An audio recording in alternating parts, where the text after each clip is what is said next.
إله الناس من شر الوسواس الخناس الذي يوسوس في صدور الناس من الجنة والناس صدق الله مولانا العلي العظيم.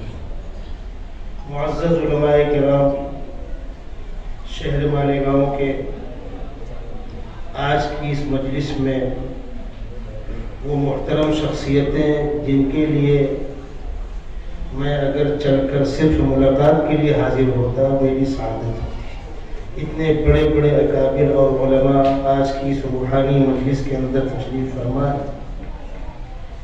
چونکہ پہلے سے آپ حضرات نے ایک ترتیب بنا دی، میرے نام کا اعلان کر دیا، اس لیے بیٹھنا میری مجبوری ہے، ورنہ حقیقت یہ ہے کہ میں اس مجلس میں اس جگہ پر بیٹھ کر خوش شرمندہ ہوں. لیکن بہرحال بڑوں کا حکم اور بڑوں کی سرپرستی میں کچھ کہہ کر کم از کم ہمیں یہ حوصلہ ملے گا کہ ہم نے بڑوں کی تائید حاصل کی. میں اپنے سارے اکابر، سارے بزرگوں درخواست کر رہا ہوں کہ آپ دعا کریں خدا بند قدوس اپنے اس پاکیزہ کلام کے توسط سے، اس کی نسبت سے کچھ کام کی باتیں میری زبان سے نکلوا دے جو میرے لیے، آپ کے لیے، سب کے لیے دنیا آخرت دونوں میں کامیابی کا ضامن بنے، کامیابی کا باعث بنے. محترم بزرگوں، اللہ کی اس عظیم کائنات میں دسیوں ہزار مخلوقات کے بیچ میں خداوند قدوس نے اپنی ایک پیاری مخلوق، ایک چہیتی مخلوق، ایک ذمہ دار مخلوق جس کو عقل شعور عطا کیا، جس کو اپنی سمجھ اور اپنی معرفت کا سلیقہ عطا کیا. انسان کو خداوند قدوس نے جو بڑی نعمتیں دی ہیں، ان نعمتوں میں سے اہم نعمت ہے خدا کی معرفت. نہ جانے کہاں ٹھوکریں کھا رہے ہوتے، نہ جانے کہاں مارے پھر رہے ہوتے، مسجد تک آنے کی ہم کو توفیق، مسلم گھرانے میں ہماری پیدائش. میں آپ کو بتلا دوں، ہزاروں ہزار اللہ کے بندے وہ ہیں جو اپنی ذات سے اسلام میں داخل ہوئے ہیں، سارا خاندان چھوڑ کر. میں ان افراد سے واقف ہوں جنہوں نے مجھ سے روک کر لپٹ کر درخواست کی حضرت میرے والدین اسی حال میں ہیں، اور میں سمجھا بجھا کر تھک گیا. آج میرا دل روتا ہے کہ وہ جہنم میں جلیں گے. اللہ نے ہدایت کی جو توفیق مجھ کو دی ہے، دعا کیجئے ان کو بھی نصیب ہو جائے. ہمارے آپ کے ساتھ خداوند قدوس کا کتنا بڑا کرم ہے کہ ہم کو مسلم ماحول میں، اسلامی ماحول میں، مسلم والدین کی گودوں میں ہم کو پل کر جوان ہونے کی سعادت سے محظوظ فرمائے. اللہ کی اس کائنات میں اللہ کے بعد سب سے خوبصورت مخلوق انسان ہے، اور اللہ کی اس کائنات میں اللہ کے بعد اللہ کی سب سے محبوب مخلوق انسان ہے.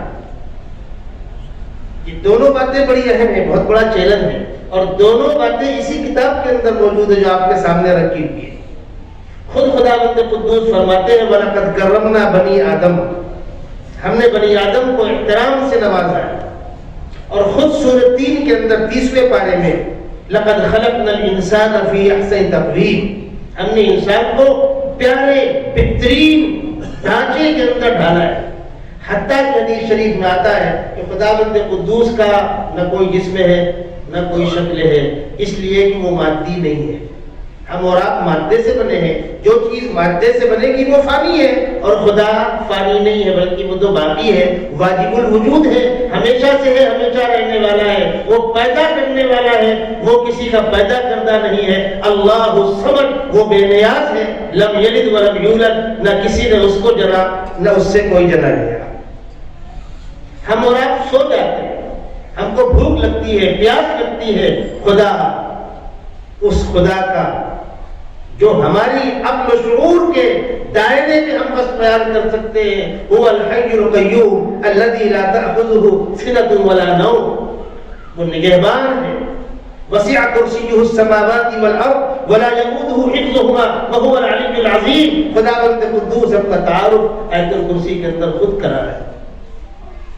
اس خدا کا کوئی جسم نہیں ہے، کوئی شکل نہیں ہے، لیکن اگر خداوند قدوس نے اپنے لیے کوئی شکل پسند فرمائی ہوتی، بالفرض والمحال، اگر خداوند قدوس نے اپنے لیے کوئی شکل پسند کی ہوتی تو وہ انسان کا چہرہ ہوتا. انسان کے لیے اس سے بڑا کیا اعزاز ہوگا. اسی لیے اس چہرے کو اور اس پیشانی کو اس خدا کے ماں سوا کہیں مت جھکانا۔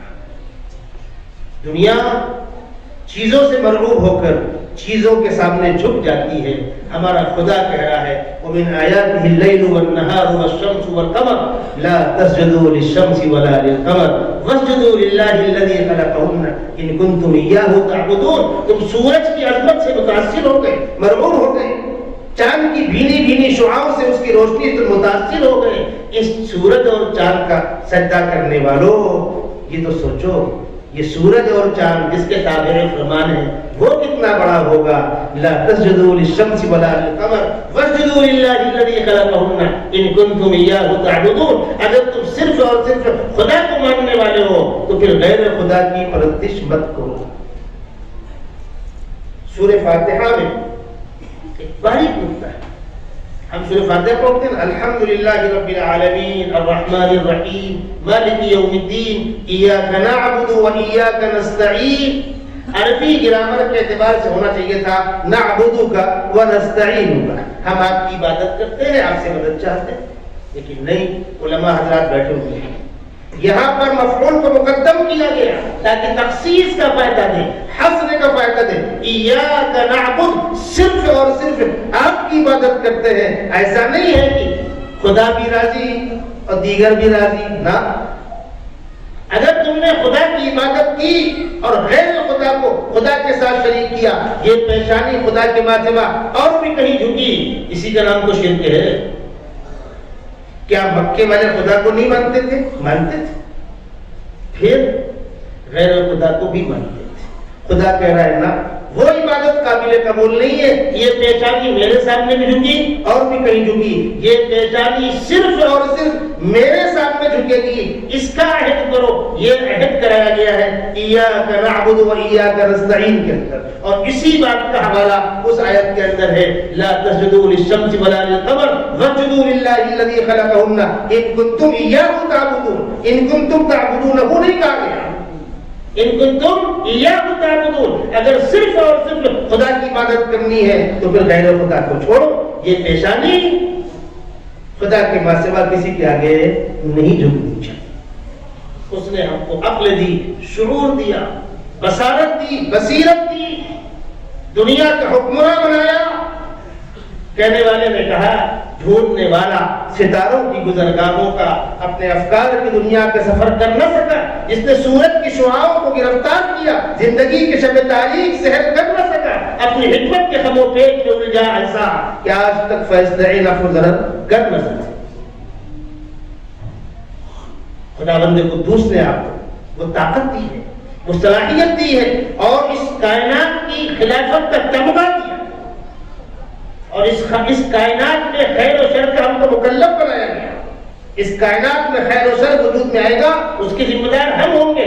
خیر وجود میں آئے گا تو ہم ہی اس کے ذریعہ ہوں گے، اور شر وجود میں آئے گا تو ہم ہی اس کے ذریعہ ہوں گے۔ اسی کو کہا گیا ظہر الفساد فی البر والبحر بما کسبت ایدی الناس۔ اللہ کے نبی صلی اللہ علیہ وسلم فرماتے ہیں جب انسان اپنے خالق و مالک سے محبت کرتا ہے، اس کے احکامات پر عمل کرتا ہے، خدا بندوں سے راضی ہوتا ہے، تو کائنات کا نظام حسب معمول چلتا ہے۔ برسات وقت پر ہوتی ہے، سبزہ اگتا ہے، ندی نالوں میں پانی آتا ہے، کھیتیاں ہری بھری ہوتی ہیں، زندگیوں میں سکون ہوتا ہے۔ ہم اور آپ، میں تو آپ کے شہر میں بہت زمانے سے آ رہا ہوں، اور بات چیزیں بہت غور سے میں دیکھتا ہوں۔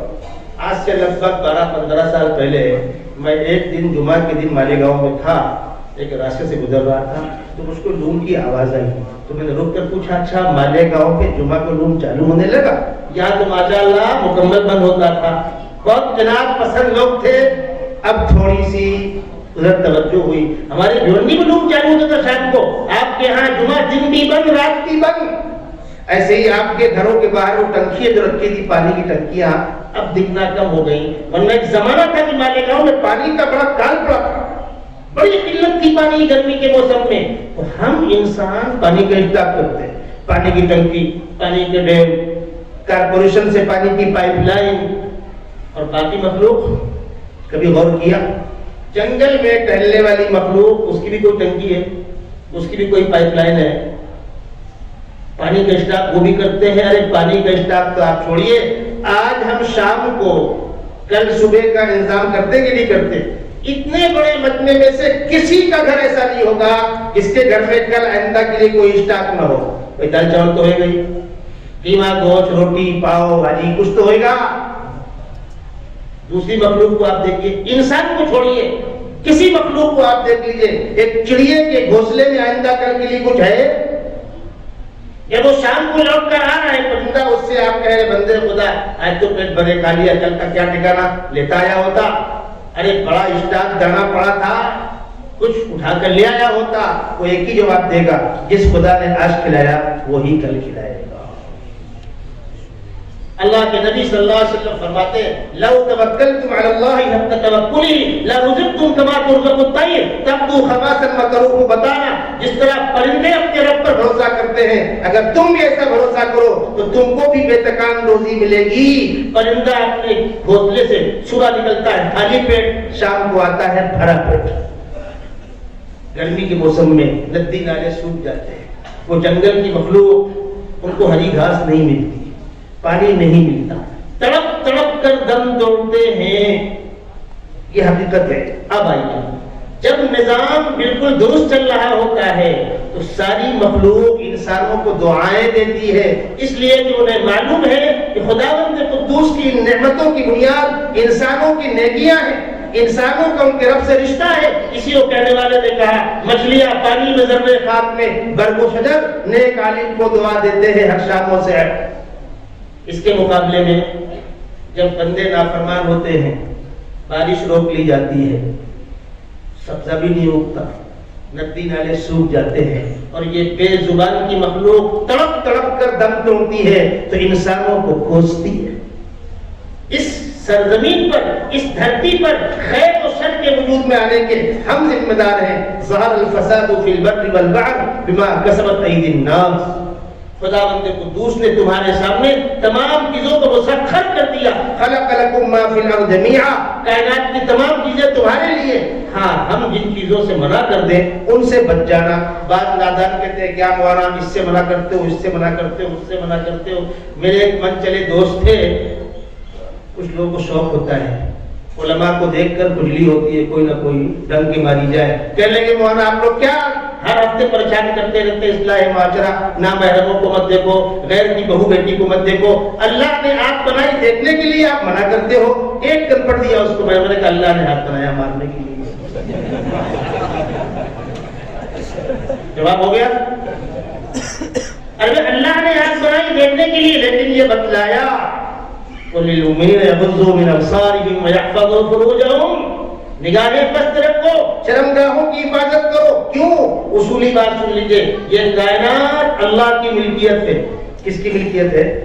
ہمارے آپ کے سمیت. ہم اپنی باڈی کے مالک نہیں ہیں. اسی بنیاد پر اپنے آپ کو جان بوجھ کر نقصان پہنچانے کی اجازت نہیں ہے. خودکشی اسی بنیاد پر آنا ہے. میں اپنا ہاتھ کاٹ لوں منع ہے, اپنی آنکھ کھول لوں منع ہے. کیوں؟ یہ اللہ کی امانت ہے. اس کائنات کے اندر جتنی چیزیں ہیں وہ اللہ کی ملکیت ہے, اللہ کی امانت ہے, اور کسی کی امانت میں استعمال اسی حد تک درست ہوگا جتنی اجازت مالک دے گا. یہ ہے اصول عقلی. اس کائنات کی کسی بھی چیز کا استعمال اتنی ہی حد تک ہوگا جس حد تک ہمارے خالق و مالک نے اجازت دی, اور اسی طرح ہوگا جس طرح اجازت دی. پہلی بات تو یہ ہے کہ ہم اس کے مالک ہی نہیں ہیں, اور دوسری بات یہ ہے کہ ہم جس کو اپنے لیے خیر سمجھ رہے ہیں ضروری نہیں ہے کہ وہ خیر ہو, اور جس کو ہم شر سمجھ رہے ہیں ضروری نہیں ہے کہ وہ شر ہو. عسى ان تكرهوا خيرا وهو شر لكم وعسى ان تحبوا شيئا وهو خير لكم وعسى ان تحبوا, کیا ہے وہ ہے, عسى ان تكرهوا شيئا وهو خير لكم وعسى ان تحبوا شيئا وهو شر لكم. ہو سکتا ہے تم کسی بات کو ناپسند کرتے ہو اور دیوار کے پیچھے خیر, تم کسی بات کو پسند کرتے ہو اور دیوار کے پیچھے شر چھپا ہو. جس طریقے سے ایک بچہ اپنے والدین سے ضد کرتا ہے, میں کھٹا کھاؤں گا, مٹھا کھاؤں گا, ٹافی کھاؤں گا. یہاں والدین بیٹھے ہوئے ہیں, پہلے میں ان سے عرض کر دوں, بچوں کی ہر خواہش پوری نہیں کرنا. جن والدین نے یہ غلطی کی سر پکڑ کے روئیں گے بڑھاپے میں، بچے کی ہر خواہش پوری نہیں کرنا اس لیے کہ وہ نادان ہے، جو مانگا دے دیا، جو مانگا دے دیا۔ ٹافیاں اتنی کھلائی کہ دانت جل گئے، جس ٹافی نے اس ہڈی کے دانت کو بلا دیا وہ آج کا کیا انجام کرے گی؟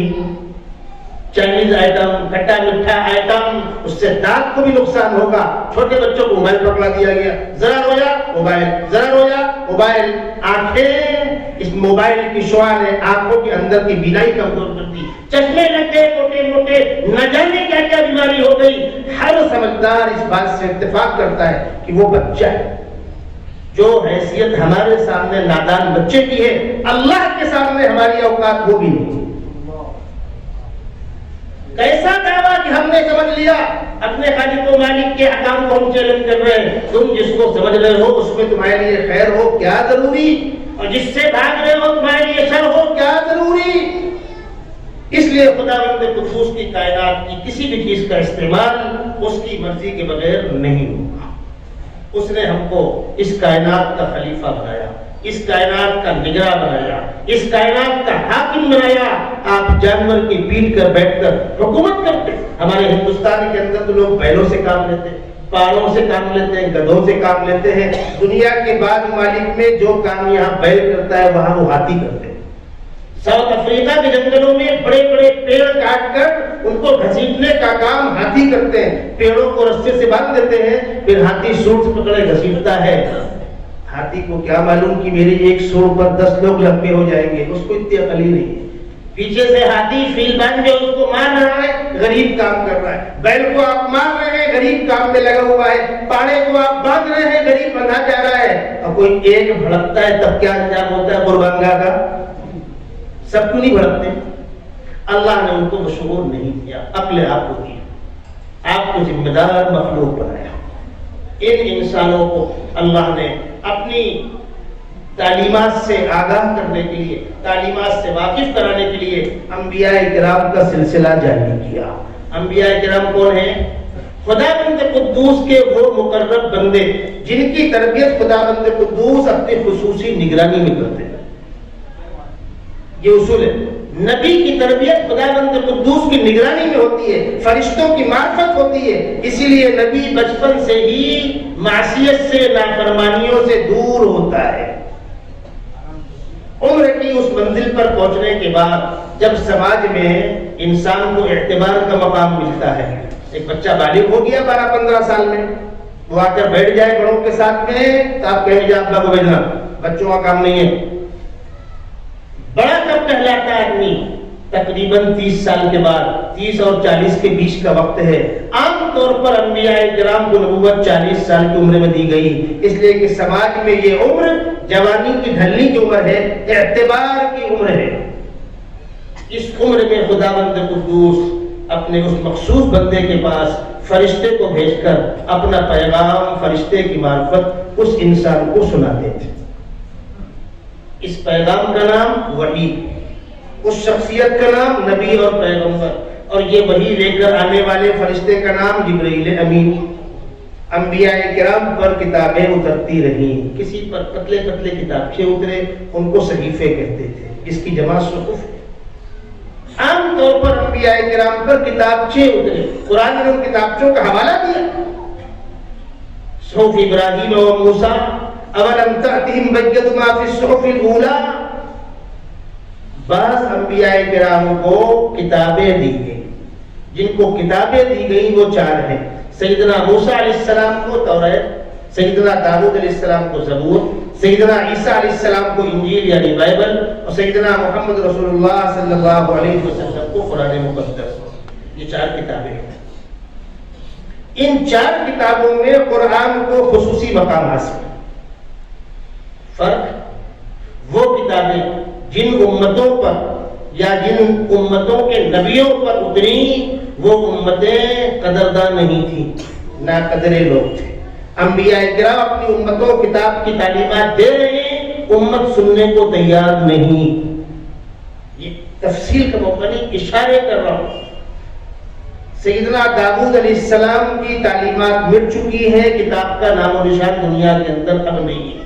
اب بچی 3 کتابیں، توریت، انجیل، قرآن مقدس، ہم کم از کم 3 متقابل کر لیں. اور اس وقت دنیا کے اندر آسمانی مذاہب کے ماننے کا دعویٰ کرنے والی 3 ہی امتیں، باقی کوئی کہتا ہے اس کو پتہ ہی نہیں کتاب کون سی تھی.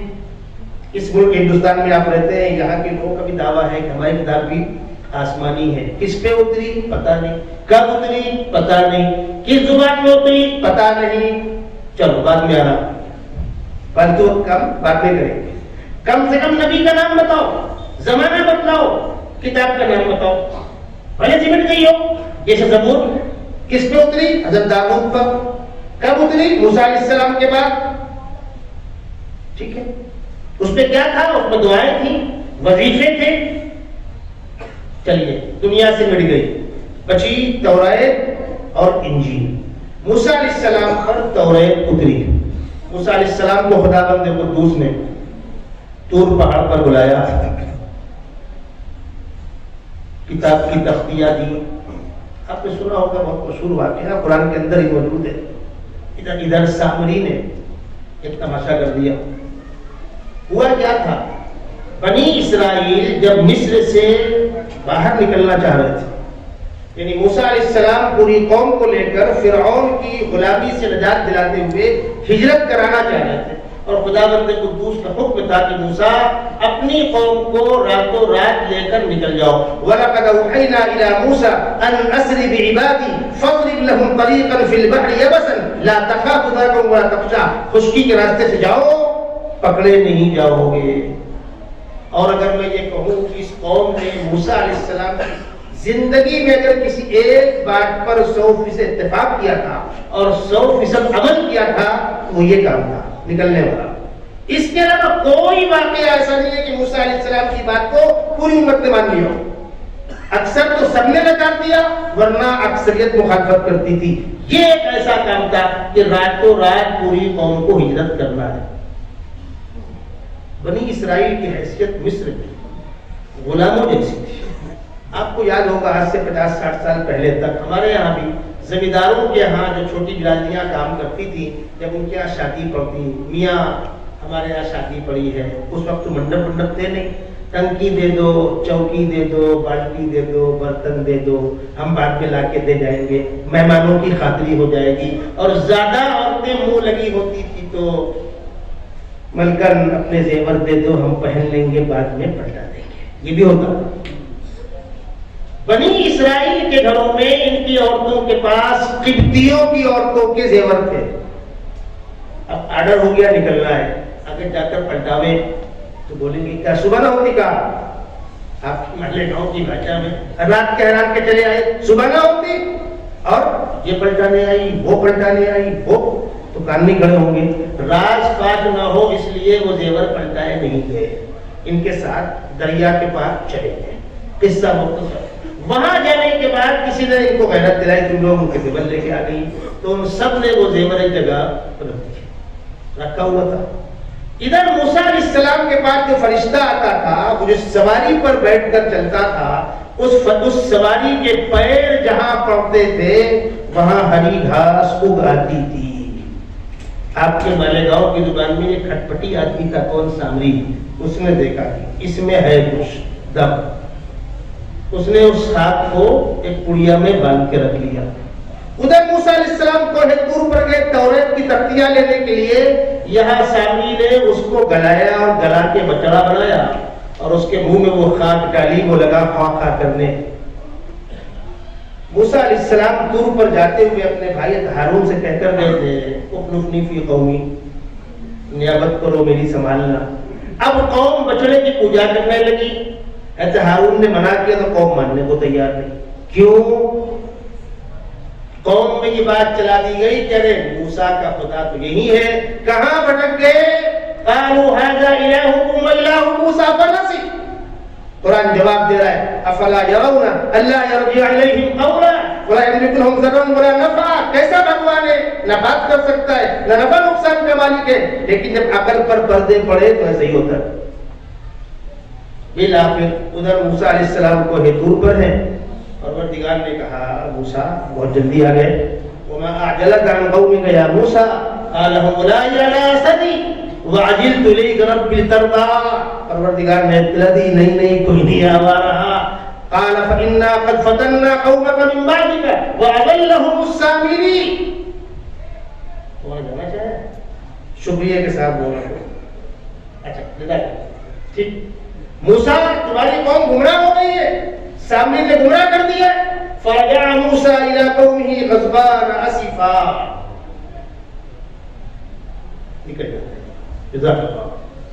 دعا فرمائیے گا اس مجلس کو اللہ خیر و عافیت کے ساتھ تکمیل تک پہنچائے.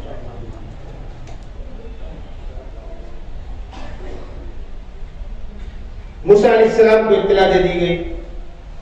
موسیٰ علیہ السلام وہاں سے لوٹ کر آئے اور آنے کے بعد سب سے پہلے اپنے بھائی سے معاہدہ کیا.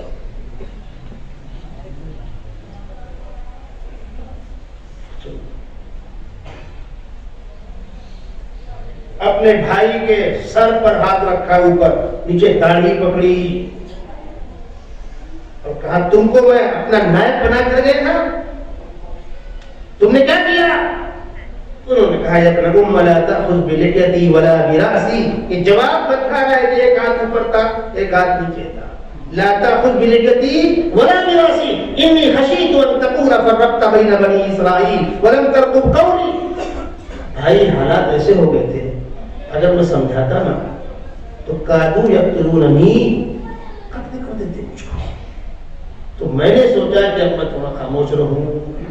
قوم کے اندر قتل و غارت گری ہو گئی ہوتی، باقی میں نے سمجھایا تھا بھائی، اور یہ ساری بدماشی سامری کی ہے. تو پلٹ کے ادھر متوجہ ہوا. قال فما خطبك يا سامری، یہ کیا ڈالا ہے؟ اس کا جواب سنیے. قال بصرت بما لم يبصروا بي، میں نے ایک انوکھی چیز دیکھی تھی. وہ کیا؟ گھوڑے کے ٹاپ سے گھاس کا اگنا. فقبضت قبضة من اثر الرسول فنبذتها وكذلك سولت لي نفسي. بس دماغ میں ایسا آیا، تھوڑا سائنسی دماغ کا تھا وہ، اس نے کہا میں نے یہ حرکت کر دی. تو موسیٰ علیہ السلام نے کہا ٹھیک ہے، اب سن، ہم اس بچڑے کو جلا کر اس کی راک کو ہوا میں اڑا دیں گے اور تجھ پر یہ اللہ کا عذاب. قال فاذهب فإن لك في الحياة أن تقول لا مساس وَإِنَّ لَكَ مُوعِدًا لَّن تُخْلَفَهُ وَانظُرْ إِلَىٰ إِلَٰهِكَ الَّذِي ظَلْتَ عَلَيْهِ عَاكِفًا لَّنُحَرِّقَنَّهُ ثُمَّ لَنَنسِفَنَّهُ فِي الْيَمِّ نَسْفًا. ہم جلا کر اس کی راک کو فضا میں اڑا دیں گے. اور تجھ پر اللہ کا عذاب یہ ہے کہ اب تو آبادی کے اندر نہیں رہ سکتا. تجھ کو کوئی قریب سے دیکھ لے گا، چھو لے گا تو اس کو بخار آئے گا. تو وہ آبادی چھوڑ کر جنگل مارا پھرتا تھا، اور کوئی اگر اس سے ملنے جائے دور سے لا مساس لا مساس، چھوئے نہیں. کیوں؟ پتہ تھا چھوا تو بخار آئے گا.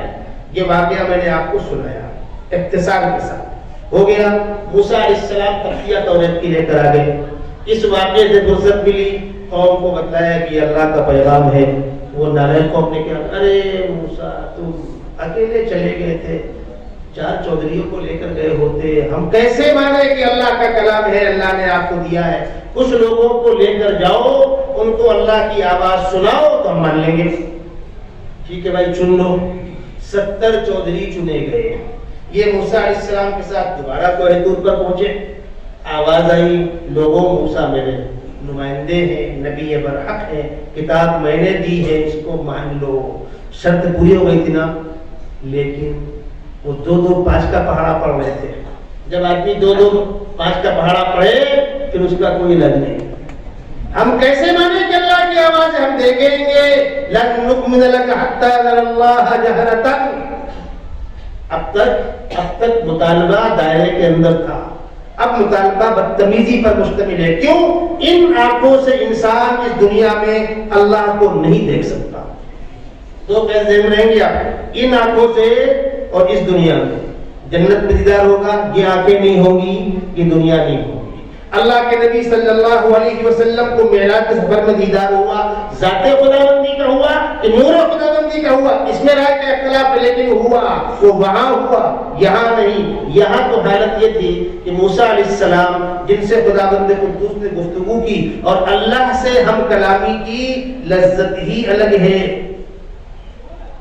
اللہ کسی سے ہم کلام ہو، اس آواز کی لذت ہی الگ ہے. موسیٰ علیہ السلام کے شرف حاصل ہوا. وَكَلَّمَ اللَّهُ مُوسَىٰ تَكْلِيمًا. وما تلك بيمينك يا موسى قال هي عصاي اتوكل عليها واهش بها على غنمي ولي فيها مآرب اخرى. یہ گفتگو نقل کر رہا ہے قرآن. وہ موسیٰ جو جلیل القدر پیغمبر ہیں، صاحب شریعت نبی ہیں، کتاب ان پر اتری ہے، وہ درخواست کر رہے ہیں پروردگار اس طریقے سے تکلم سے مشرف کیا، دیدار سے مشرف کرا دے. ربی ارینی انظر الیک، تو جواب ملا ہے لن ترانی موسیٰ، تم نہیں دیکھ پاؤ گے. کمی ادھر نہیں ہے، کمی ادھر ہے. دیسی گھی بچے کو آپ پلا دیں جلات چالو، کمی گھی میں کہ بچے کی آنکھ میں، فرق سمجھے؟ کمی ادھر نہیں ہے، کمی ادھر ہے. اس کائنات میں، اس نظام میں ان آنکھوں سے بندہ خدا کو نہیں دیکھ سکتا. اور یہ بدتمیز مطالبہ کر رہے ہیں ہم خدا کو دیکھیں گے تب مانیں گے. بس خدا بند قدوس کو جلا رہا. ایک کڑک نمودار ہوئی چمک، 70 لیٹ گئے، ختم. آنکھیں پھٹ گئی، کان کے پردے پھٹ گئے، دل پھٹ گئے. برداشت کرنے کے لائق نہیں ہے انسان. اب موسیٰ علیہ السلام تنہا کھڑے ہیں، 70 لاشیں پڑی ہوئی ہیں. اب موسیٰ علیہ السلام سوچ رہے ہیں کہ میں جا کر قوم سے کہوں گا کیا. وہ کہیں گے نا تمہاری سیٹنگ تھی، تم سارے چودھریوں کو لے کر گئے اور مروا دیا تاکہ تمہارا پوزیشن نہ رہے، اب تم ہی تم رہو. تو موسیٰ علیہ السلام نے کہا پروردگار ان کی نالائقی اپنی جگہ پر، ایک درخواست ہے میری، ان کو یہاں سے اٹھا دیجئے اور جہاں آئے ہیں وہاں پہنچا دیجئے، آگے آپ کی مرضی. یہ خون میرے گلے میں نہ آئے. پروردگار نے کہا ٹھیک ہے. حکم ہوا، آنکھیں کھل گئی، اٹھ کے بیٹھ گئے. کہیے خیریت ہے؟ آ سکتے ہیں. ابھی تو بھائی دیکھا ہوا ہے، کہا تازہ. قبول؟ ہاں قبول. مانو گے؟ ہاں مانیں گے. چلو. اب لوٹ کر بستی تک پہنچے تو رات گئی تو بات گئی. لوگوں نے کہا کیا ہوا؟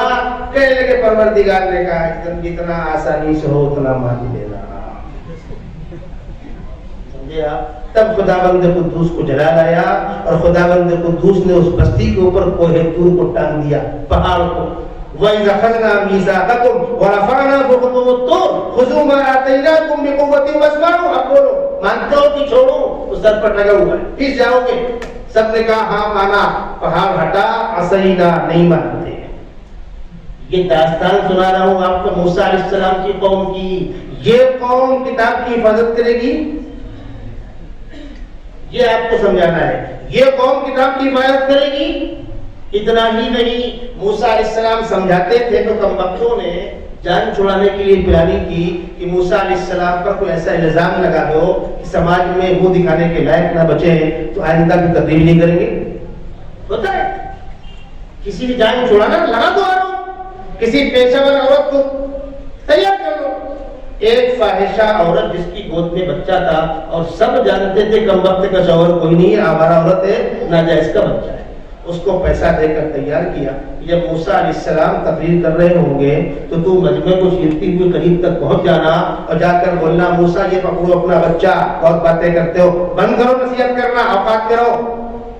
لوگ کہیں گے توبہ، یہ فاحشہ عورت گود بچہ موسیٰ علیہ السلام کا ہے، اس کا مطلب ناجائز تعلقات. اس کو پیسے دے کر تیار کیا گیا.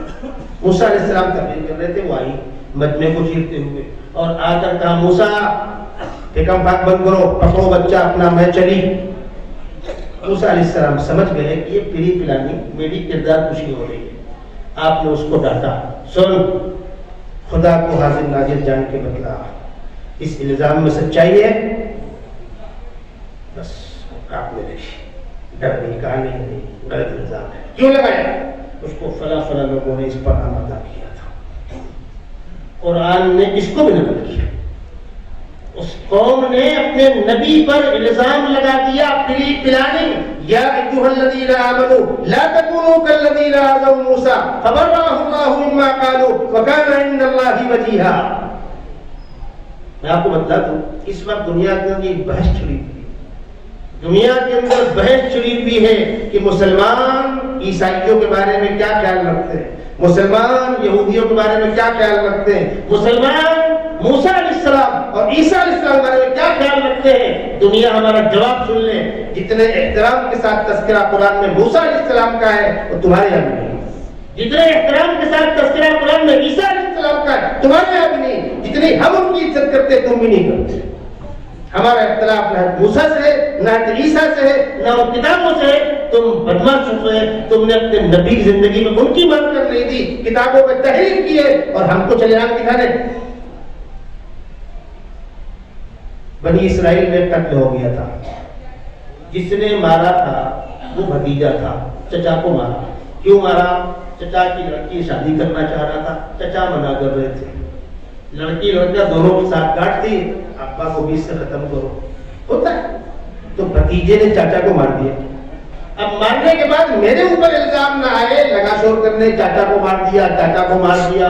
تو لوگوں نے کہا چلو پیغمبر کے پاس پوچھتے ہیں. ان سے آئے، حضرت اللہ سے دعا کیجئے، قاتل کی تعین فرما دے، قاتل کا پتہ بتلا دے. موسیٰ علیہ السلام نے کہا کہ پروردگار کا جواب آیا ہے، ایک گائے ذبح کرو، اس کی پونچھ سے اس مقتول کو مارو. فَقُلْ نَضْرِبُوهُ بِبَعْضِهَا كَذَلِكَ يُحْيِي اللَّهُ الْمَوْتَى. اب اس کو لگا ہے پھنس گیا میں تو خوش کر دیا. ایک دم آسان کام ہے. گائے ذبح کیا، پونچھ سے مارا، اٹھ کے بتلا دے گا، میرے اس کو بتلائے گا. اب لگے اس میں مین میپ نکالنے، گائے کیسی ہو، رنگ کیسا ہو، سائز کیسا ہو، عمر کیسی ہو. تو قرآن نے اس کو نقل کیا. اس میں جو بات مجھے آپ کو بتلانی ہے وہ کمبخت کہتے کیا تھے؟ ادعو لنا ربک. موسیٰ اپنے رب سے دعا کرو. بدتمیزی نہیں ہے؟ تو موسیٰ کا رب تمہارا رب نہیں ہے؟ ادعو لنا ربک، اپنے رب سے دعا کر کے بتلاؤ. موسیٰ علیہ السلام تقریر کر رہے ہیں، بیچ میں پٹ پٹ پٹ پٹ سوال کر رہے ہیں. اس پر قرآن نے نکیر کی ہے، امت محمدیہ کو سمجھایا ہے تم اپنے پیغمبر کے ساتھ وہ طریقہ مت اپنانا. یا ایھا الذین آمنوا لا ترفعوا اصواتکم فوق صوت النبی ولا تجهروا له بالقول كجهر بعضکم لبعض ان تحبط اعمالکم وانتم لا تشعرون. سیدنا محمد صلی اللہ علیہ وسلم کی بات میں بات کاٹ کر بیچ میں پٹ پٹ مت کیا کرو، ان کی آواز سے آواز بلند مت کیا کرو. پیغمبر علیہ السلام گھر میں آرام فرما رہے ہیں تو باہر سے اونچی آواز سے ان کو مت بلایا کرو. صبر کرو، آرام کر رہے ہیں، اٹھیں گے. اور جس طرح موسیٰ علیہ السلام کی قوم بات بات پر سوال کرتی تھی، تم ہر بات پر سوال مت کرو. ام تريدون ان تسألوا رسولكم كما سئل موسى من قبل. موسیٰ علیہ السلام کی اس امت نے موسیٰ علیہ السلام کی زندگی میں کوئی ایک بات کی مان کر نہیں دی. میں نے کہا تھا سوائے ہجرت میں ایک ساتھ نکلنے کے کسی بات پر اتفاق نہیں کیا. حتیٰ کہ جب موسیٰ علیہ السلام مصر سے پار ہو گئے، جنگل میں قوم جا کر بس گئی. موسیٰ دھوپ بہت لگتی ہے، پروردگار سے دعا کی، بادل نے آ کر سایہ کر دیا، سہبان ہو گیا، اب وہاں دھوپ نہیں آتی. موسیٰ کیا کھائیں تو پیڑوں کے تنے میں حلوہ جمنے لگا اور چھوٹے پرندے آپ کے فاختہ اور بٹیر کے سائز کے لاکھوں لاکھ آ کر ٹہلتے پکڑو، ذبح کرو اور حلوے کے ساتھ ملا کر کھا لو. اس کو آپ بولے کیک جیلی. اب یہ اللہ کی نعمت. قرآن نے کہا وَظَلَّلْنَا عَلَيْكُمُ الْغَمَامَ وَأَنزَلْنَا عَلَيْكُمُ الْمَنَّ وَالسَّلْوَىٰ كُلُوا مِن طَيِّبَاتِ مَا رَزَقْنَاكُمْ. اب دیکھیے بدماشی مستی. موسیٰ دونوں وقت ایک ہی ڈش، کچھ تو بدلی کرو. پروردگار نے کہا تم کو یہ مل رہا ہے، تازہ تازہ نکالو اور کھا لو. اسٹارٹ مت کر لے، کم وقت اسٹارٹ بھی کرتے تھے. سڑنے لگا، پھر وہ نعمت بھی سر پہ ہو گئی. پھر موسیٰ علیہ السلام نے کہا دیکھو تمہارا جو آبائی وطن ہے کنعان، جہاں سے تم آئے تھے یوسف علیہ السلام کے زمانے میں، سیدنا یوسف علیہ السلام ان کو بھائیوں نے کنویں میں ڈالا، غلام بنا کر بیچے گئے، مصر میں لا کر بکے. پھر بادشاہ نے ان کو لے لیا، وہاں پلے بڑے جوان ہوئے. پھر بادشاہ نے خواب دیکھا، ڈراؤنا خواب کہ 7 موٹی گائے، 7 پتلی گائے، 7 ہری بالی، 7 سوکھی بالی، تمام باتیں قرآن کے اندر موجود ہیں. لمبی داستان ہے اس کی. بالآخر بادشاہ نے آپ کو وزیر خزانہ بنایا اور بادشاہ کے بعد آپ بادشاہ بن گئے. بھائی لوگ غلہ لینے آئے، ایک بار آئے، دوبارہ آئے، تیسرا آئے. اور جب بنیامین روک لیے گئے تو بالآخر بھائیوں نے ایک جملہ کہا، کہتے یوسف سے برداشت نہ ہو سکا. امتحان جاری ہے. حضرت یعقوب بھی محسوس کر رہے ہیں کہ امتحان جاری ہے, حضرت یوسف بھی محسوس کر رہے ہیں کہ امتحان جاری ہے. نہ راز یہ فاش کر پا رہے ہیں, نہ راز وہ فاش کر پا رہے ہیں. حضرت یوسف چاہ رہے ہیں کہ اپنے گھر والوں کو بلا دوں, لیکن اللہ کا اشارہ نہیں مل رہا. جب آخری مرتبہ بھائیوں نے آ کر ایک جملہ کہا تھا, کیا کہا تھا؟ انہوں نے کہا تھا ایھا العزیز مسنا واهلنا الضر وجئنا ببضاعة مزجاة فاوف لنا الكيل وتصدق علينا. بادشاہ سلامت, اب تک ہم پیسے لے کر آتے ہیں غلہ خریدنے, ہمارے پاس پیسے بھی نہیں.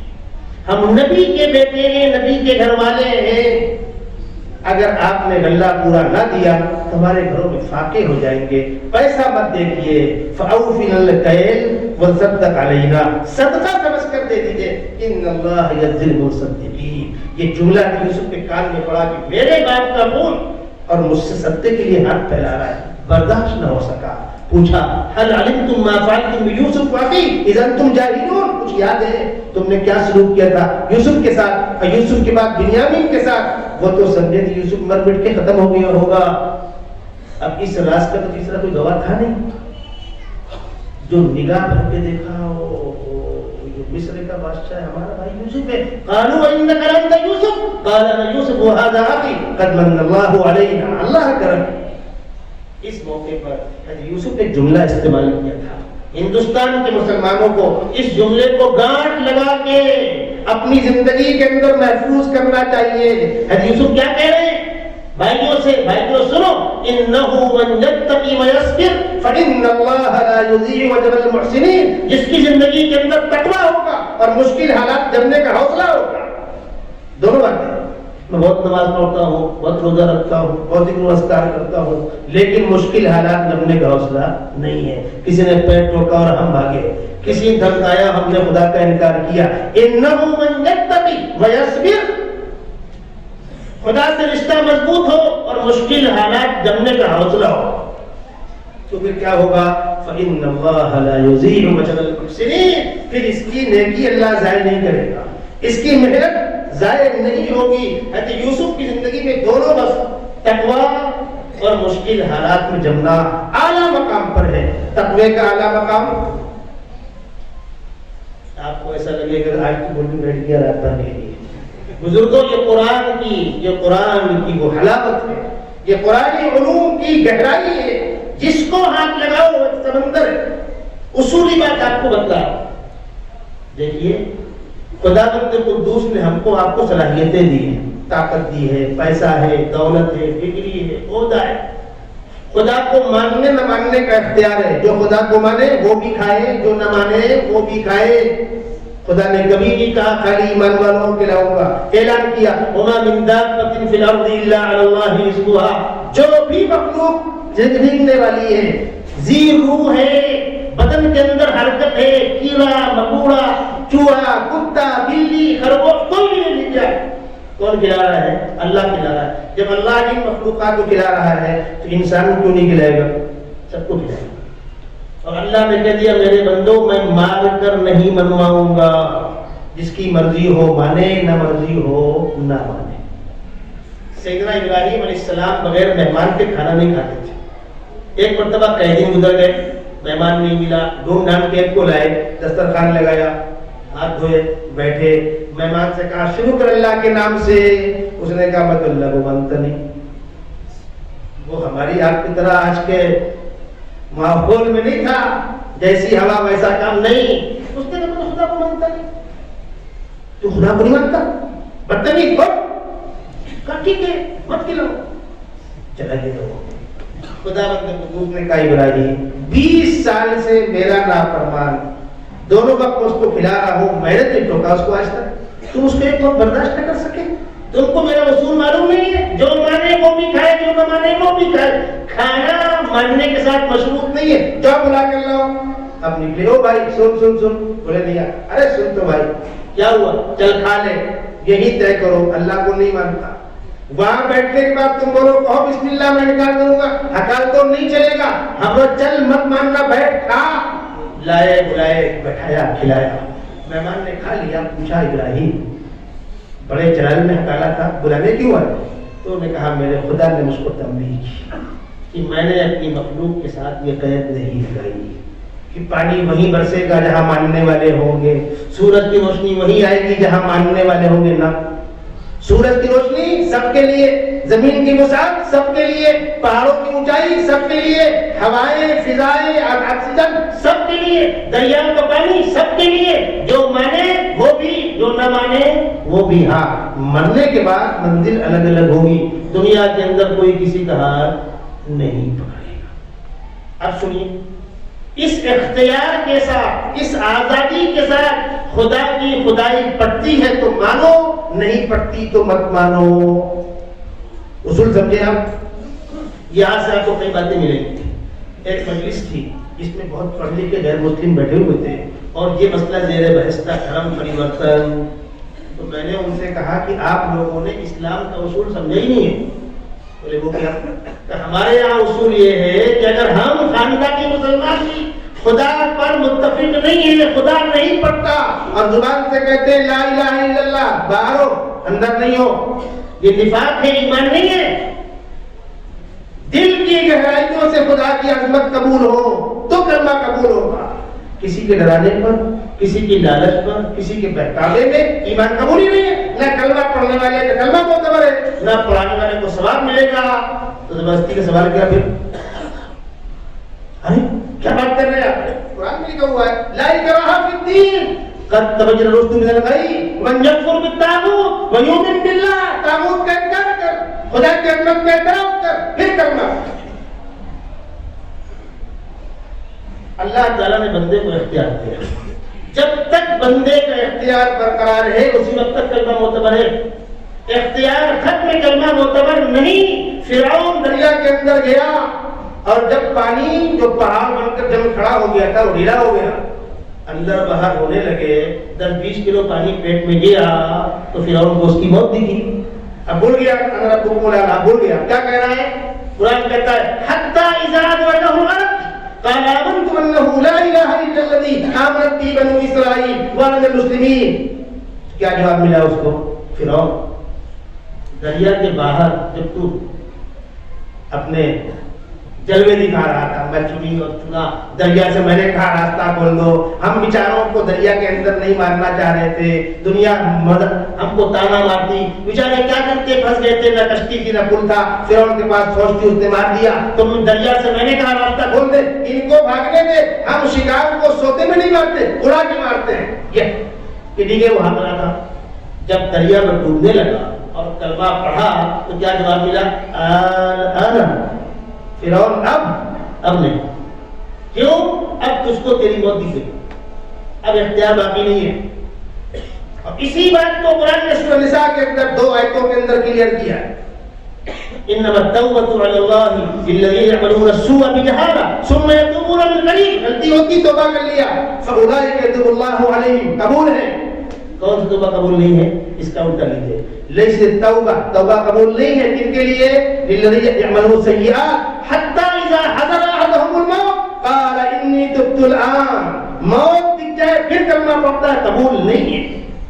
کیوں؟ اب تو دکھ گیا، اب تو تیرا ابا مانے گی، تو کس ٹائپ کی ہوگی؟ یہ فرعون نے مان لیا. جس شخص کو موت دکھے گی، موت دکھنے کے بعد کلمہ قبول نہیں. مجھے آپ کو آج دکھے یا پوری دنیا کو دنیا کی موت دکھے. اسی لیے قیامت کی آخری نشانی سورج کا بجائے پورب کے پچھم سے طلوع ہونا اور صفا پہاڑی کا پھٹنا اور جانور کا نکلنا. وَإِذَا وَقَعَ الْقَوْلُ عَلَيْهِمْ أَخَذْنَا لَهُمْ دَابَّةً مِّنَ الْأَرْضِ تُكَلِّمُهُمْ أَنَّ النَّاسَ كَانُوا بِآيَاتِنَا لَا يُوقِنُونَ. وہ جانور نکلے گا، تقریریں کرے گا، نشان لگائے گا. اس کے بعد کسی غیر ایمان والے کا ایمان معتبر نہیں ہوگا. کیوں؟ اب دنیا کو اس کی موت دکھ گئی.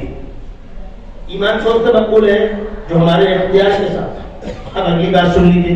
جوانی میں بغاوت کے تقاضے زیادہ ہوتے ہیں. بڑوں سے معذرت کے ساتھ ایک نوجوان، آج کا نوجوان نہاتا ہے، دھوتا ہے، یہ پہنوں کہ یہ پہنوں، چپل یہ پہنوں، بال یوں کھینچوں، چشمہ یوں لگاؤ. کیوں؟ اس کو کوئی دیکھنے والا ہے نا. اور بڑھاپے میں بول کیا ہوتا ہے؟ جوانی میں بغاوت کے تمام اسباب جوان ہوتے ہیں اور بڑھاپے میں ڈاؤن ہو جاتے ہیں. چلو اللہ کا یہ فضل ہے کہ بڑھاپے کا بھی کلمہ قبول ہے، لیکن بغاوت جوانی میں ہے۔ بغاوت کے اسباب جتنے زیادہ ہوں گے اطاعت کی قیمت میں اتنا اضافہ ہوگا، یاد رکھیے گا۔ بغاوت کے اسباب جتنے جوان ہوں گے اطاعت اتنی قابل قدر ہوگی۔ اب آئیے سیدھا عیسیٰ السلام کے یہاں اللہ کا نظام ہے، اللہ کی کائنات میں اللہ کے بعد سب سے زیادہ خوبصورت سیدنا محمد رسول اللہ صلی اللہ علیہ وسلم، اور آپ کے بعد سب سے خوبصورت حضرت یوسف۔ لکھنے والوں نے لکھا ہے کہ خداوند قدوس نے جب جمال کو بنایا، حسن کو بنایا، اس کا 50% تنہا سیدنا محمد صلی اللہ علیہ وسلم کو دے دیا۔ اب جو 50 پیسہ بچا 50%، اس میں سے آدھا 25 پیسہ حضرت یوسف کو دے دیا۔ اب جو 25 پیسہ بچا تو شروع سے لے کر آخر تک آنے والے سارے حسینوں جمیلوں پر بانٹ دیا۔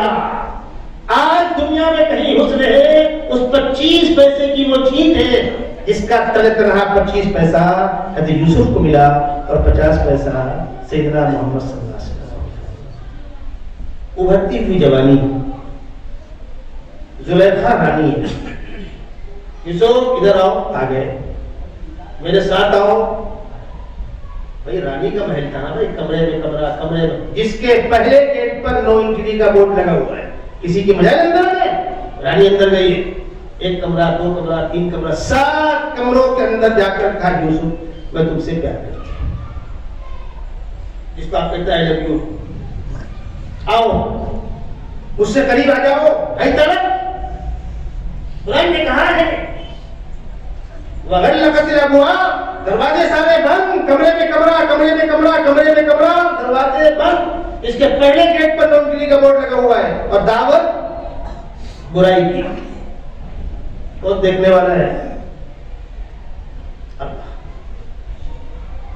یہاں کو دیکھنے والا ہے؟ وہ کہہ رہے ہیں خاف اللہ، ملکہ جا کر یوسف کیوں انکار کر رہا ہے؟ کون روکنے والا ہے؟ کون ہاتھ پکڑنے والا ہے؟ میں ملکہ ہوں، مجھے خوش رکھو گے تم بھی خوش رہو گے۔ آج آپ دیکھ دیش میں پیا جس کو چاہے سواگن وہی ہے، آپ دیکھ رہے ہیں وہی زلیخا کہہ رہی تھی، اور آپ کیا کہہ رہے ہیں؟ انی اخاف اللہ۔ بالآخر زلیخا نے آگے بڑھ کر ہاتھ پکڑنا چاہا، جبر کرنے کے لیے۔ ہاتھ تو لگا نہیں، کرتے کا دامن پچھلا لگا، آپ بھاگے، دامن پھٹا، آپ آگے آگے، زلیخا پیچھے پیچھے۔ آخری دروازے پر جب پہنچے تو سامنے سے شوہر نامدار تشریف لا رہے تھے۔ اب تو زلیخا مجرم بن گئی نا۔ اس نے کیا حرکت کی؟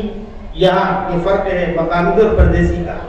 اس نے جھٹ اپنے شوہر سے کہا قالت ما جزاء من اراد باهلك سوءا الا ان يسجن او عذاب الیم۔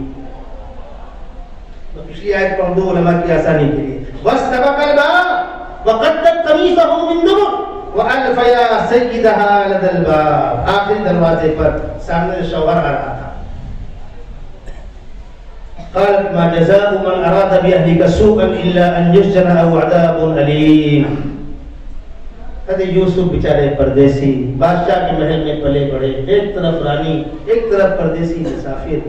آپ نے مظلومانہ انداز میں، عاجزانہ انداز میں کہا قال هي راودتني عن نفسي۔ بادشاہ سلامت، صورتحال یہ نہیں ہے، زلیخا مجھ کو برائی کی دعوت دے رہی تھی، میں بچنا چاہ رہا تھا۔ اب سوال یہ ہے کہ مدعیہ اور مدعا علیہ گواہ کہاں ہیں؟ اور مقدمہ بادشاہ کورٹ پہنچا ہوا ہے، زوجہ محترمہ کی عصمت کا سوال ہے۔ خداوند قدوس نے آپ کی مدد کی۔ وہاں زلیخا کا بھانجا کھڑا ہوا تھا، بچہ، اس نے کہا خالو میں بتلاؤں صحیح کون کہہ رہا ہے، غلط کون کہہ رہا ہے؟ خالہ امی کہہ رہی یوسف غلط ہے، وہ کہہ رہی عورت غلط ہے، فیصلہ تو سناؤ۔ ہاں سناؤ۔ کہا یوسف کا دامن پھٹا ہے نا؟ ہاں پھٹا ہے۔ دیکھو اگلا پھٹا ہے کہ پچھلا؟ قرآن کہتا ہے شہید شاہد من اہلہا ان کان قمیصہ قد من قبل فصدقت وهو من الكاذبین وان کان قمیصہ قد من دبر فکذبت وهو من الصادقین. اگر دامن اگلا پٹا ہے تو یوسف مجرم ہے. اس کا مطلب یوسف اقدام کر رہے ہیں, زلیخا ڈیفنس کر رہی ہے, اگلا پٹے گا. اور اگر دامن پچھلا پٹا ہے تو یوسف بھاگ رہے, زلیخا پکڑ رہی ہے. فلما رأى قمیصہ قد من دبر, جب دامن پچھلا پھٹا دکھا تو بادشاہ سمجھ گیا بدماشی زلیخا کی. قال انه من کیدکن ان کیدکن عظیم, تم عورتوں کا مکر بس اللہ ہی حفاظت کرے. پھر کہا یوسف میری عزت کا سوال ہے, تم کو میں نے اپنے محل میں رکھا ہے, تم نے میرا نمک کھایا ہے, مجرم زلیخا ہے, اس سے انکار نہیں, لیکن اس واقعے کا تذکرہ کسی سے مت کرنا, میری عزت کا خیال رکھنا. یوسف اعذن ھذا, اور زلیخا سے کہا کمبخت مجرم ہے, استغفار کر, واستغفر ذنبک انک کنت من الخاطئین. یہ واقعہ آپ سنا تقوی کا. اب آئیے آزمائش, مشکل حالات میں جمنا, زلیخا کا دباؤ برقرار ہے. یوسف جو کہتی ہوں ماننا ہوگا, نہیں مانو گے جیل ڈلوا دوں گی, سڑ جاؤ گے, ابھی سویرا ہے.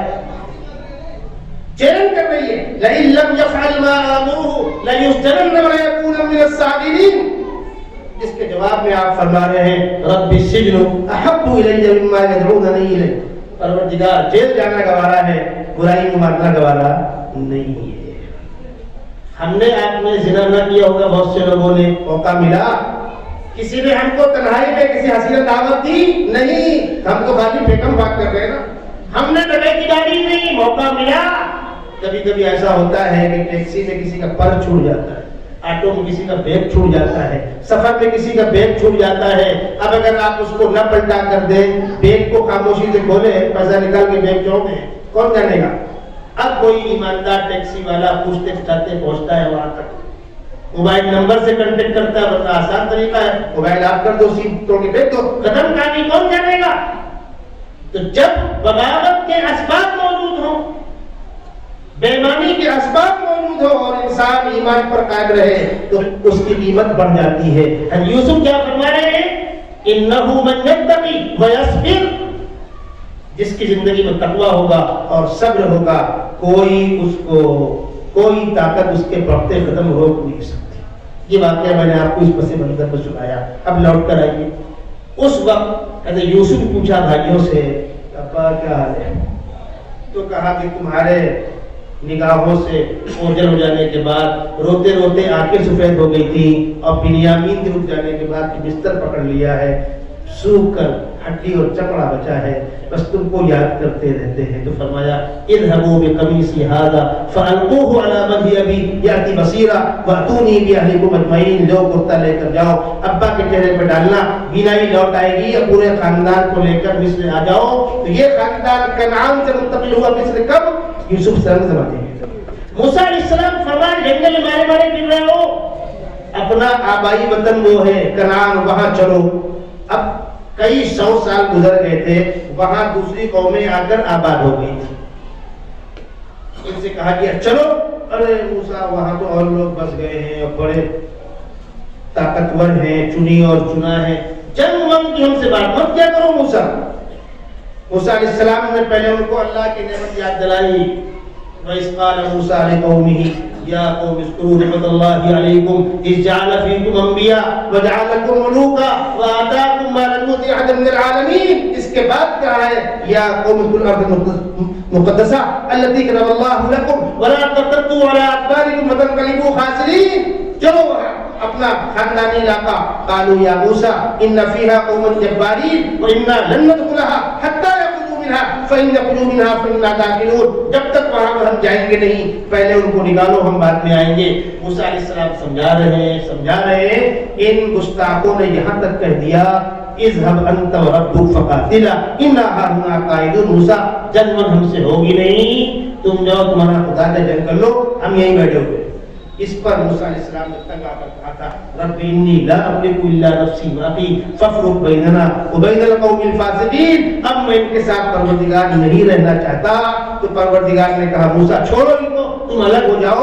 موسیٰ علیہ السلام بیزار ہو کے الگ ہو گئے. اسی حال میں ان کا انتقال ہوا ہے کہ قوم سے بیزار تھے.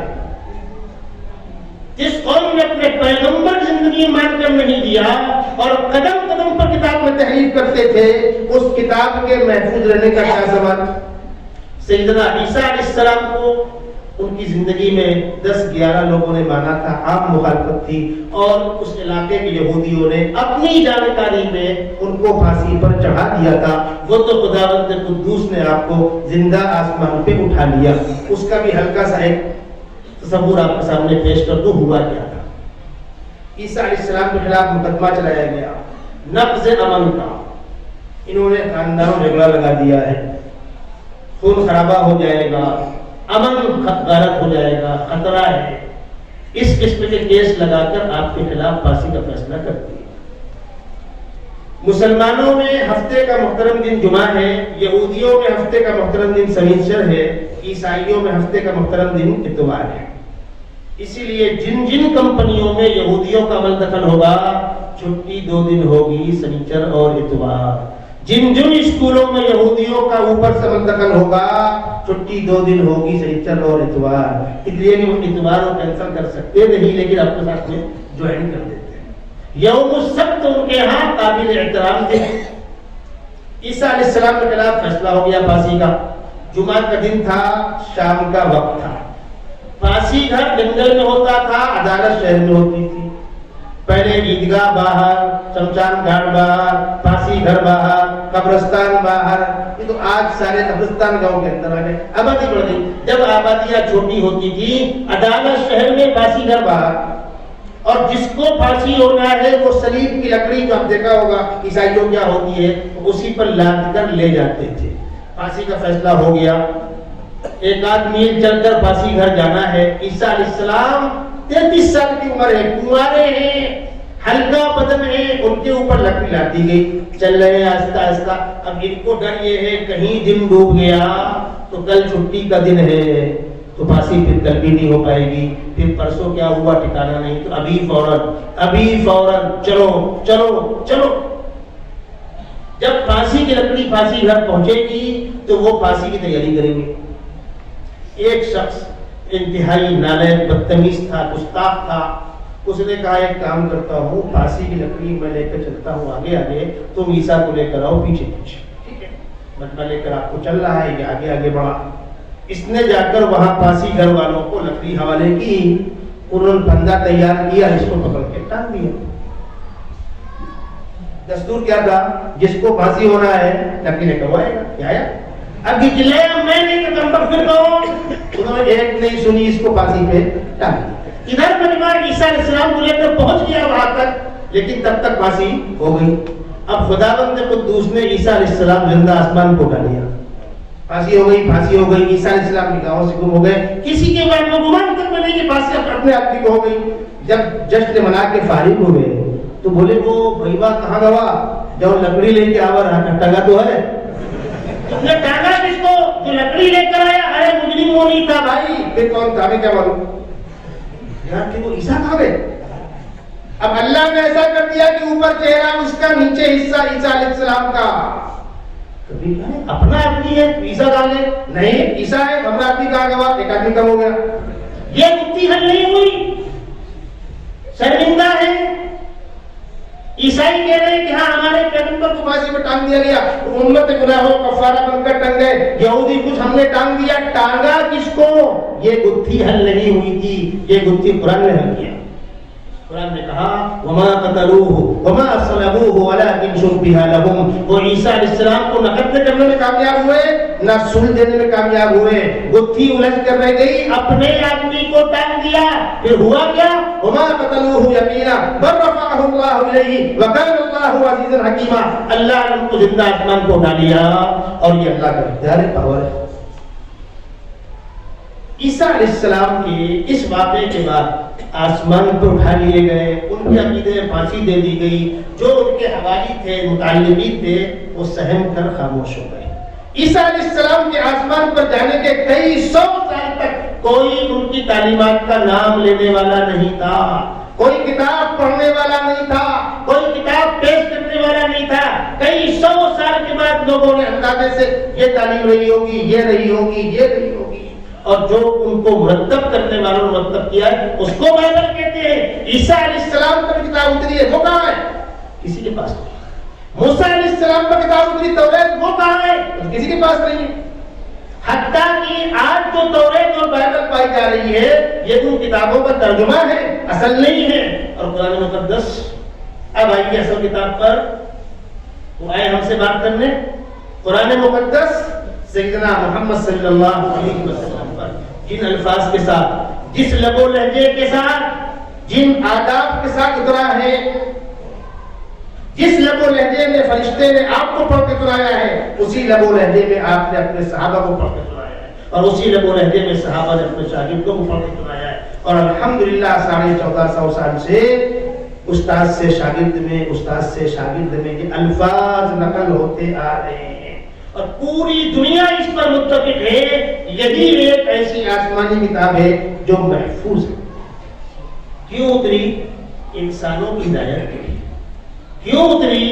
اس کے اندر جو احکامات ہیں، جو نظام ہے، اسلامی دستور ہے، مشکلات کا حل ہے، اس پر عمل کرو اور اللہ کی مرضی کے مطابق اپنی زندگیاں سنوارو۔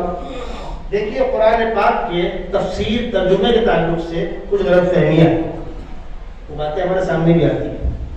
ہمارا اختلاف کس بات سے ہے وہ سنیے آپ۔ سیدنا محمد صلی اللہ علیہ وسلم پر جب قرآن نازل ہوتا تھا تو کس حال میں اترتا تھا؟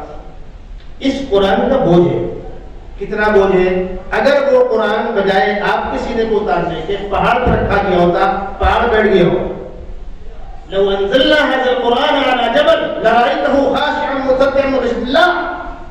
کس پہ اتر رہا ہے؟ سیدنا محمد صلی اللہ علیہ وسلم پر۔ کتنا بوجھ پڑ رہا ہے، پسینے پسینے ہو جا رہے ہیں، بدن ٹوٹا جا رہا ہے۔ بعض صحابہ کہتے ہیں کہ اللہ کے نبی صلی اللہ علیہ وسلم ہماری ران پر سر رکھ کے آرام فرما رہے تھے، اور اسی حال میں آپ پر قرآن نازل ہونے لگا تو آپ کے سر کے بوجھ سے پیر کی ہڈی ٹوٹی جاتی تھی۔ آپ اٹھنے پر بیٹھے ہوئے ہیں، اسی حال میں آپ پر قرآن اترنے لگا تو اٹھی جھک گئی، ایسی لگتا تھا اس کی پیٹھ ہڈی ٹوٹ جائے گی۔ عائشہ صدیقہ فرماتی ہے تیز سردی کے موسم میں جب آپ پر قرآن نازل ہوتا تو آپ کے پیشانی سے پسینے قطرے ٹپ ٹپ گرتے تھے۔ یہ بوجھ ہے جو آپ پر پڑتا تھا۔ یہ تو اللہ کا کرم ہے جب آپ نے پڑھ کر صحابہ کو سنایا یا صحابہ نے شاگردوں کو، انہوں نے ہم کو، تب ہمارے کانوں پر وہ بوجھ نہیں پڑ رہا، ہمارے سینے پر وہ بوجھ نہیں پڑ رہا، ورنہ ہم گنہگار اس کے مطابق نہ ہوتے۔ دنیا میں قرآن قابض نہیں ہوتا ہی نہیں، بوجھ کون برداشت کرے گا؟ آپ تو من جانب اللہ معصوم ہے، تربیت کرتا ہے اللہ کے، آپ کا سینہ نور سے، نورانیت سے بھرا ہوا ہے، عام انسان۔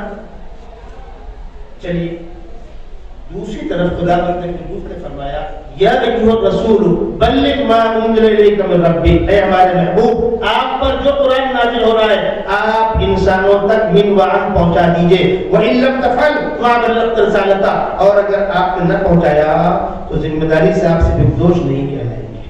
اب جب آپ کا قرآن اتر رہا ہے تو آپ فرشتے کے ساتھ ساتھ پڑھ رہے ہیں، کہیں کچھ چھوٹ نہ جائے، کچھ رہ نہ جائے، ذمہ داری میں کوتاہی ہو جائے۔ اور بوجھ کتنا پڑ رہا ہے؟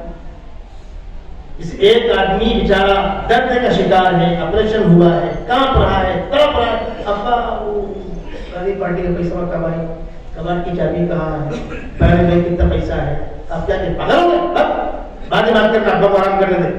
پیغمبر اسلام کو قرآن کر رہا ہے، اس کا بوجھ ہے، اور ذمہ داری کے احساس سے کہیں بھول نہ جاؤ، آپ دہرا رہے ہیں۔ خداوند قدوس کو یہ دو تکلیفیں برداشت نہ ہو سکی، فرمایا لا تحرك به لسانك لتعجل به ان علينا جمعه وقرآنه فاذا قرأناه فاتبع قرآنه، ہم پڑھ کے سنائیں، ہمارا فرشتہ پڑھ کے سنائیں، آپ دہرائیے مت، آپ کے سینے پر جمع کرنا ہماری ذمہ داری۔ اب یہاں پر سنیں غور سے بولو، جو تفسیر سلسلے میں ایک غلط فہمی کا شکار ہے، خداوند قدوس ہم فرما رہے ہیں ثم ان علینا بیان، قرآن کی ہر آیت کی وضاحت ہم کریں گے، کس آیت سے کیا مراد ہے ہماری وہ ہم بتلائیں۔ اور دسیوں مقامات قرآن کے اندر، بلکہ 50 مقامات ایسے ہیں کہ قرآن میں وہ لفظ عربی گرامر سے ہٹ کے استعمال ہوا ہے، قرآن میں وہ لفظ عربی گرامر سے ہٹ کے استعمال ہوا ہے، اور پوری امت اتفاق کرتی ہے الصلاۃ کے معنی دعا کے، اور ہے کس معنی میں؟ نماز کے لیے۔ الصوم کے معنی رکنے کے، اور ہے کس معنی میں؟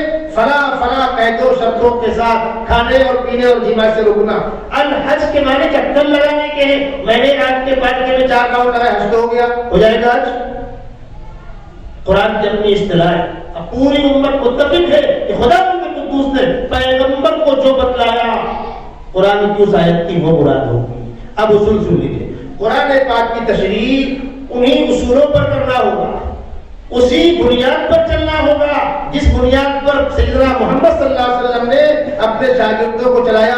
عبداللہ ابن عباس کو، عبداللہ ابن مسعود کو، عبداللہ ابن عمر کو، سیدنا علی مرتضیٰ کو، جو مفسرین قرآن کہلاتے ہیں، ان کی تشریح کی روشنی میں قرآن پاک کی تشریح ہوگی. اس روٹ کو چھوڑ کر سائنس کی مدد سے، تحقیقات کی مدد سے، جغرافیہ کی مدد سے، چرب زبانی سے، لنکرانیوں سے، یہ بدتمیزی ہے قرآن کے ساتھ. یہ ہے فرق. یہ قرآن کے ساتھ بدتمیزی جو اس کے منہ پر مار دی جائے گی. اللہ کی حکمت ہے من فسر بالقرآن برائیہ واصاب فقد اخطا. جو قرآن کے اندر تفسیر منمانی کرے، صحیح کرے تو بھی غلط. کیوں؟ جیسے ڈاکٹر کی ڈگری لیے بغیر آپ دوائیں لکھ کر دے، انجیکشن دے، پہلے تو پیدا کرواؤ.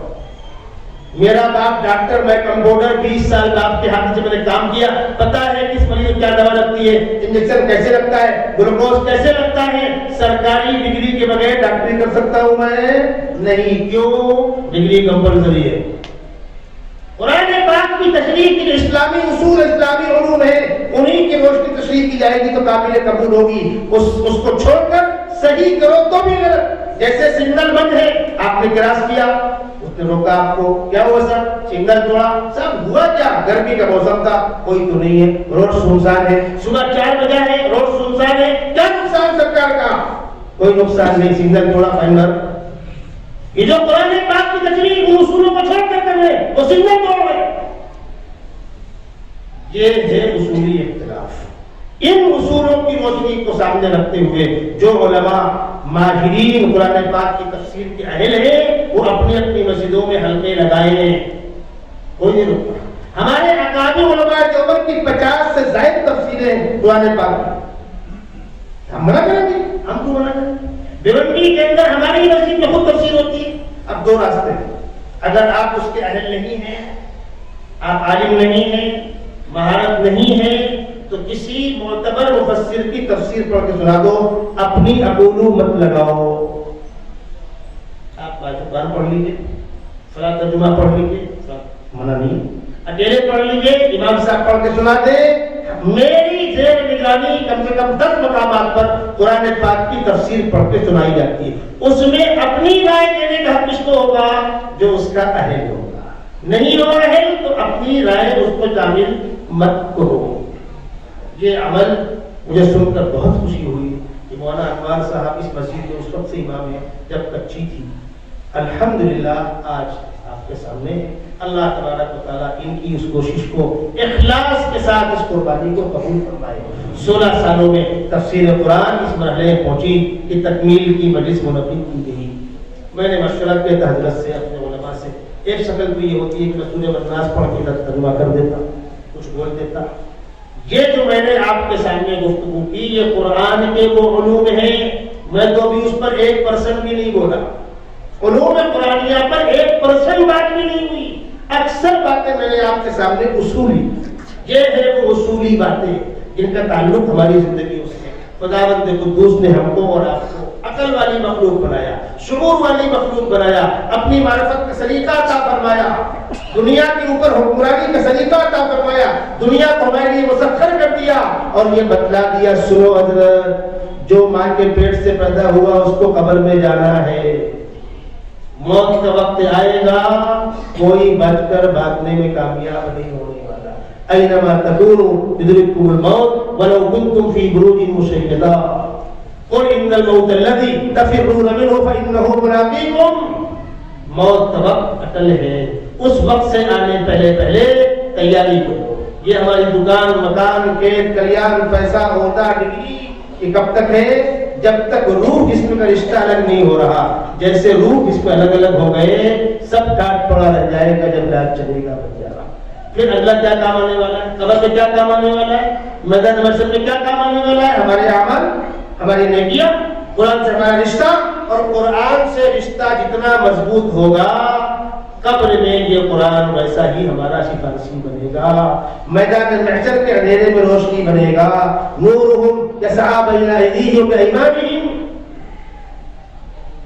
حدیث شریف میں آتا ہے قبر میں عذاب آئے گا، سرہانے سے آئے گا، قرآن آ کر کھڑا ہو جائے گا، وہ ہٹ جائے گا۔ کیوں؟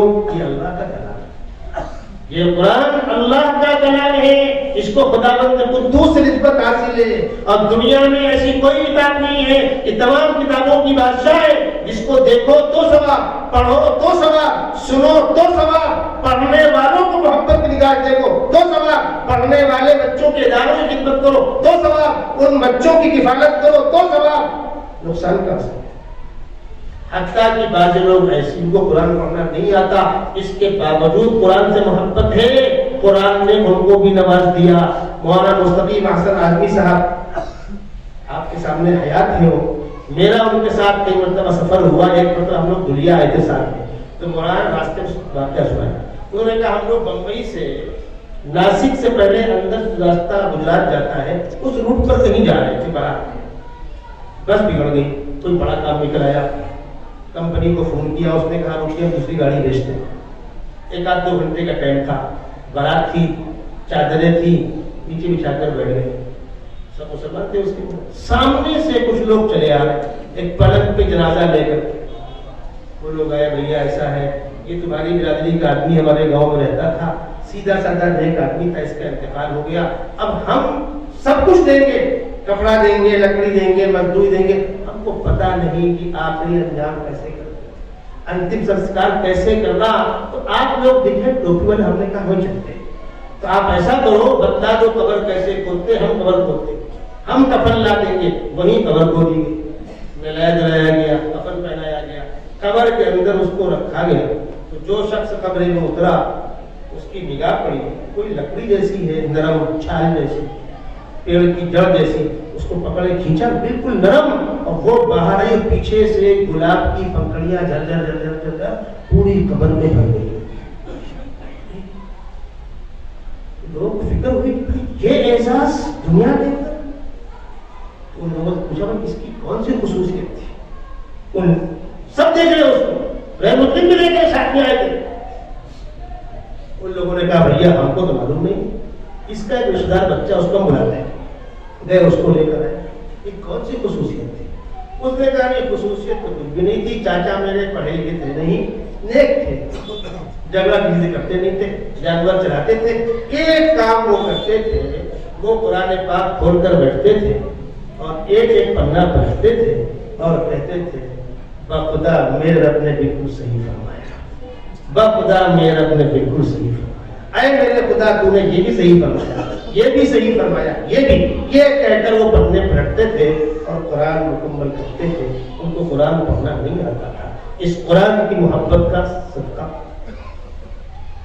آخری بات جو میں آپ سے کہنا چاہتا ہوں، ہماری کوشش ہونی چاہیے، ہم میں سے ہر مسلمان قرآن کا تھوڑا سا حصہ تجوید کے ساتھ بالکل صحیح پڑھنا سیکھے، تلفظ درست ہو۔ عربی زبان بڑی حساس زبان ہے، اور ہماری کمی یہ ہے کہ ہم دیندار تو ہیں، نمازی تو ہیں، لیکن تلفظ پر توجہ نہیں۔ سفیر بھائی، شرافت بھائی، شکیل بھائی، یہ ہمارا معمول ہے، غلط۔ ہمارے مکاتب میں چھوٹی سین، بڑی سین، چھوٹا کاف، بڑا کاف، غلط۔ ایک سین ہے، ایک شین ہے۔ عربی زبان بڑی حساس زبان ہے، ایک کاف ہے، ایک قاف ہے۔ آپ چھوٹے کاف سے کہو گے قلب، مانا ہوگا کتا، اور قاف سے کہو گے قلب، مانا ہوگا دل۔ سا، سین، سواد، جیم، زال، زیر، زو، زواد، بتائیے کیسا ہے؟ آئیے، سا سے کہیے سمر، تمہارا ہوگا پھل، سین سے کہیے سمر، تمہارا ہوگا کاٹا، جیم سے کہیے جلہ، تمہارے ہوں گے عظمت کے، جل جلالہ، زال سے کہو ذلہ، مانا ہوں گے ذلت کے، زے سے کہو ذلہ، مانا ہوں گے لفظ کے، زواد سے کہو ذلہ، مانا ہوں گے گمراہی کے، زو سے کہو ذلہ، مانا ہوں گے سایہ فگن ہونے کے۔ یہ فرق نہیں ہے، تلفظ درست ہونا چاہیے۔ چھوٹی صورتیں الم تر کیف سے آخر کی، جو اللہ توفیق دے وہ ہم کو زبانی یاد ہونی چاہیے، اور ان چھوٹی صورتوں کا ترجمہ بھی آہستہ آہستہ یاد کر لیں۔ یہ ہر مسلمان کی اولین ذمہ داری ہے. اس کے بغیر قرآن مرد پڑھا تو پڑھی ہوئی نمازیں نہیں ہوں گی. آپ 40 سالوں سے صف اولا پہ کھڑے ہو کر نماز پڑھ رہے ہیں, تہجد گزار رہے ہیں, دین کے حکام میں آگے رہتے ہیں, قرآن درست نہیں ہے, پڑھی ہوئی نمازیں نہیں ہوئی, کیا انجام ہوگا؟ سب سے پہلی فرصت میں ہر مسلمان قرآن درست کرے. اگلا مرحلہ تھوڑا تھوڑا حفظ یاد کرنا شروع کرے. ارے مولوی صاحب 60 سال کی عمر, بھائی آپ کیسے حافظ ہوئی گے؟ کہیں سے نقصان نہیں ہے آپ کا. شروع کرو, 2 ہی باتیں ہوں گی, یا تو عمر لمبی ہوگی, قرآن مکمل ہو جائے گا. کیا ہمارے گروہوں نے, ہماری منڈی کے اندر حاجی عثمان صاحب نے, ہمارے آصف شعبان صاحب کے آپ کے قریبی رشتہ ہے بھائی, حاجی عثمان صاحب نے نانا دادا بننے کے بعد قرآن پاک حفظ کیا. ناممکن نہیں ہے. چلیے نہیں کر سکے, انتقال پہلے ہو گیا, آپ نے نیت کی تھی قرآن پورا کروں گا, زندگی نے ساتھ نہیں دیا, روز قیامت آپ حافظ اٹھائے جاؤ گے. کس نقصان آپ کا؟ آپ نے شروع کیا, زندگی نے وفا نہیں کی, قرآن مکمل نہیں ہوا اور وقت پورا ہو گیا, تو روز قیامت آپ میدان محشر میں حافظ اٹھائے جاؤ گے. کوئی نقصان؟ جو بچے اسکولوں کالجوں کے اندر پڑھ رہے ہیں, ابھی کل میں نے ایک بچے کے حق میں قرآن کی مجلس شرکت کی جو MBBS کی تیاری کر رہا ہے اور قرآن پاک اس کا مکمل ہوا. یہ دنیا کی ڈگریاں, یہ پیٹ پالنے کے دھندے ہیں. یہ آپ کا لوم, یہ آپ کی سائزنگ, یہ آپ کے فارم ہاؤس, یہ آپ کی ڈگریاں, یہ پیٹ پالنے کے دھندے ہیں. کب تک؟ جب تک آنکھ بند نہیں ہو رہی, اور آنکھ بند ہونے کے بعد وہ ہمیشہ ہمیں زندگی جہاں کی کامیابی حقیقی کامیابی اور جہاں کی ناکامی حقیقی ناکامی, اس کے لیے کچھ بھی نہیں. قرآن درست کیجئے, موٹے موٹے مسائل سیکھیے. نماز پڑھتے ہیں, نماز کے کچھ فرائض ہیں, کچھ واجبات ہیں. وضو کرتے ہیں, پانی پاک بھی ہوگا, ناپاک بھی ہوگا, بسا اوقات ایسا بھی ہوگا. گھر کی بچیوں کو, مستورات کو پانی کی پاکی طہارت کے مسائل نہیں معلوم. اب انہوں نے کپڑے رکھے ہوئے ہیں, بچوں کے کپڑے بھی ہوتے ہیں, ناپاک بھی ہیں, پاک بھی ہے, ڈبہ رکھا, اس کو پیٹا, ٹنکی میں ڈالا, پھر نکالا, پھر ڈالا, پھر نکالا. اس گندگی نے اس پانی کو ناپاک کر دیا. کپڑا صاف تو ہو گیا, پریس کر کے آپ کو دے دیا گیا. اس کپڑے کو پہن کر نماز نہیں ہوگی, اس لیے کہ پانی ناپاک تھا. اور اگر امام صاحب گھر کی مستورات کا یہ حال رہا تو پھر پوری امت کی بحث پانی میں گئی.